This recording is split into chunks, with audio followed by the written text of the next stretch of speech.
So, number one, on this part of reviewing for the quiz, the square root of 9, that's 3, too easy. Number 2, the square root of 18. Now see, we like having perfect square numbers inside the square root, right? Because the square root of a perfect square number is a perfect answer. So on number 2, 18 is not a perfect square number, so it's nice to break it down with multiplication. So we could split the root, so we could get 3 square root of 2 as our final answer. We all should be able to do that already. Moving on to number 3. What's the cube root of 27? It's 3. The nice, beautiful number 3. The cube root of 27 is the nice, beautiful number 3. Why? Because 3 times itself, 3 times gets you 27. And technically, now I wouldn't recommend this, but technically you could change all of them to rational exponents and simplify using exponents. For example, like I said, I don't recommend this. 27 to the 1/3 power is the same thing as the third root of 27. And then 27, if you manipulate that with exponents, you get 3 to the 3rd to the 1/3. And then a power to a power, you'd have to multiply. And that would take you back to just 3, right? So it's easier just, okay, what times itself 3 times gives you 27? That would be 3. 3 times 3 times 3 gives you 27. Now number 4 is a little bit more interesting. You have the third root of 16, okay? So let's change this to a rational exponent, okay? So you could either decide to change this to an exponent first or start with 16 to the 1/3 power. What do you guys prefer? What was that? Change 16 to a certain exponent or change the third root to a 1/3 power? Change 16 to... Okay, so 16, what could we rewrite that as? Yes, we could rewrite it as 4 squared, but let's go with something better like 2. 2 to what power gives us 16? 2 times 2 is 4 times 2 is 8 times 2. So 2 to the 4th, right? Okay, so let's rewrite this as the third root of 2 to the 4th power. And now let's use our rational exponent and write it as 2 to the power over root, right? So we're going to rewrite this as 2 to the power of 4 over the root 3. Okay? Now this is where that trick comes in that we just explained on the previous slide, where it's an improper fraction. So that improper fraction could be changed to a mixed fraction. So what would that mixed fraction be if we're looking at 2 to the 4/3? What is 4/3 changed to? 1 and 1/3. So you really have 2 to the 1 and 1/3. If you divide 4 by 3, it goes in one time, you have a remainder of 1. So it's 1 and 1/3. That's a mixed fraction. And now it's all about splitting the base. If you put 2 to the whole number 1 times 2 to the fraction 1/3, it would remain true that that's really equal to 2 to the 1 and 1/3. That's the splitting the base part. I hope we understand that. You have your mixed fraction, take the 2, write it twice, put the whole number 1 on the first one, put the fraction on the second one. Does that make sense? Okay, now since we are simplifying radicals, we want to change everything back to a radical if we have to. So 2 to the 1, that's simply the answer 2. And 2 to the 1/3, that's really the third root of 2. So our final simplified form of this problem is 2 third root of 2. So we just had the question, how is the other way, the other option of doing it? Like I highly recommend using this option where you take the power and the root and you put it power over root, change it to a mixed fraction, split your base, put the whole number on the first, the fraction on the second. The other way of doing it was analyzing this. This is a third root, right? So you would like a perfect cube number. It'd be awesome if this 16 were a 27, but it's not a 27, it's a 16. But what other perfect cube numbers are there that you could actually change 16 to? 8 is a perfect cube number, right? 2 times 2 times 2 is 8. So the other option, which I don't really recommend, but you could use the other option if you want to, the other option would be to make that the cube root of 8 times 2, the cube root of 8 times 2 instead of the cube root of 16. Because now when you split it, you're going to have the cube root of 8 and the cube root of 2. And right here, the cube root of 8 is 2, which we have over here on our answer. And the cube root of 2 stays the cube root of 2. So you get the same answer, it's just done a different way. Let's move on to number 5 here, which is the square root of x to the 9th. So, ladies and gentlemen, one option is to rewrite it as a rational exponent. That would be x to the what? Power over root. What is it? 9/2. That's right. 9/2. That's an improper fraction. We should all know how to change that to a mixed fraction. It's simple division. What's 9 divided by 2? It's 4.5. It's 4.5, right? So I'm going to rewrite this guy as x to the 4 1/2 power. And now from there, it's just a question of splitting the base. Here, I want to write it twice. Here's one x. Here's another x. I'm going to take the whole number on the mixed fraction, and I'm going to put it on the first one. I'm going to take the 1/2 on the mixed fraction and put it on the second one. So there's my answer, but it's just not written as a radical yet.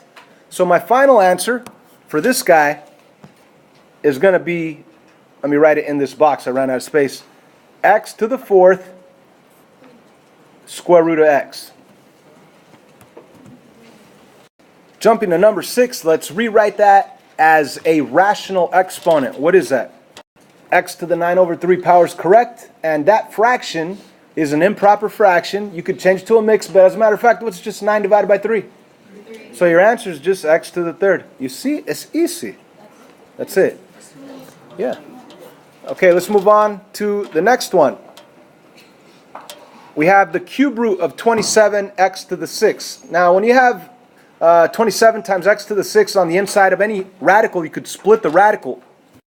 So you have the cube root of 27 times the cube root of 6. What's the cube root of 27? 3. What's the cube root of 6? Let me do this on the side over here. Check this out. I'm going to write it as a rational exponent, x to the what over what? 6/3. And what is 6/3? 2. It's 2. So it's just 3x squared. That's it. You're done. Number 8. So we have a 4, not a 4th root. That's a 4 times the square root of 50, x to the 5th. So the first thing to do would be to split the root. The square root of 50, the square root of x to the 5th. Bring down the 4 right in front. It's not the 4th root. It's 4 times the square root of 50. Let's put a dot right there. Okay, anyway, the square root of 50 is not a perfect square number, so I'm going to rewrite it as 25 times 2. And I'm going to split the root to both of them. And I'm going to bring down the 4. So I really have 4 times 5 times the square root of 2, which is really 20 square root of 2. Now, it is true that we've been ignoring the x to the 5th. Let's work on x to the 5th. So on the square root of x to the 5th, you could rewrite it as a rational exponent. What would that rational exponent be? X to the what? 5/2. Because it's always power over root. 5/2.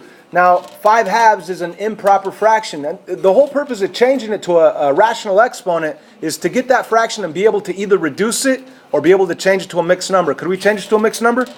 Heck yeah, it's going to be x to the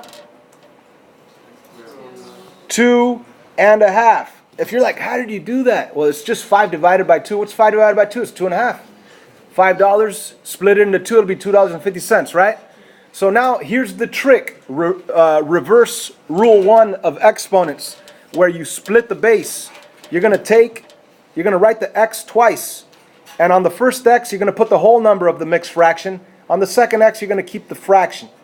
Make sense? So what we really have is 20 square root of 2 times x squared times x to the 1/2. What's x to the 1/2? There's nothing else to do, so I might as well change it back to a radical. That's the square root of x, right? So let me erase that 1/2 and leave it as a square root of x. So I really have a multiplication problem. 20 square root of 2 times x squared times the square root of x. Let's multiply the 20 times x squared. That'll be 20 x squared. And let's multiply the square root of 2 times the square root of x. Square root of 2 times the square root of x. You're just going to put it together underneath one square root, and it'll be the square root of 2x. There's your final answer right there. Number 9 is an interesting one. You have the cube root of negative 8d squared f to the 5th. So the first thing to do would be to split that root to each and every term. So you're going to have, so we separate the root to be able to try and simplify any part of this, right? So the first part, the cube root of negative 8. What is the cube root of negative 8? That would be negative 2. Because you could actually do negatives on cube roots, not square roots. You get imaginary on square roots. But right here, negative 2 times itself 3 times gives you negative 8 as an answer. Let me ask you this before anything else. If I were to change this to a rational exponent, that would be d to the 2/3, right? And the 2/3 fraction can't be reduced. It can't be an improper fraction.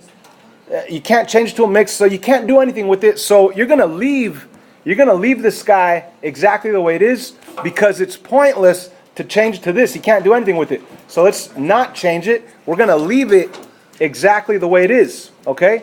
Now, would it be a point to change this into a rational exponent? Yeah. What would that become? That would become f to the what? 5/3, and that fraction you could do something with it. Right? So that's why we are going to change to a 5/3, because 5/3 could be changed to a mixed number, right? Sometimes you could reduce the fractions, that's great. Right here you can't reduce, you're going to change to a mixed number. So what is 5/3 really? It's going to be 1 and 2/3. So let me do this work on the side. F1 and, whoa, not 1/3, 2/3. Sorry, let me do that over again. 1 and 2/3 power. So f to the 5/3 became f to the 1 and 2/3 power. Now we're going to split the base, that trick that we learned using reversed rule 1 of exponents. F to the 1, f to the 2/3. Are you with me? So what do we really have left when we're simplifying this part? It's really just f, it's really just f times, let's change that back to a radical. That's the 3rd root of f squared. Okay? So let's go back to the whole problem. Bless you. Okay, we said we got negative 2 up here out of this. This one we're going to leave exactly the same. Let me rewrite it. And then I'm also going to rewrite this guy right next to it. So right here, I've just reorganized everything. I still need to do the math. Okay, so I just moved this guy up there. And now let me do the math. I'm going to multiply my radical values with the radical values, and I'm going to multiply the ones that are on the outside with the ones that are on the outside. So my final answer, when I multiply negative 2, there's really negative 2 times this, times f, times this. The negative 2 times f, it's simply going to be negative 2f. And then when I take the 3rd root of d squared and multiply it with the 3rd root of f squared, I'm just going to write them together underneath the 3rd root of d squared f squared. And there's my final answer.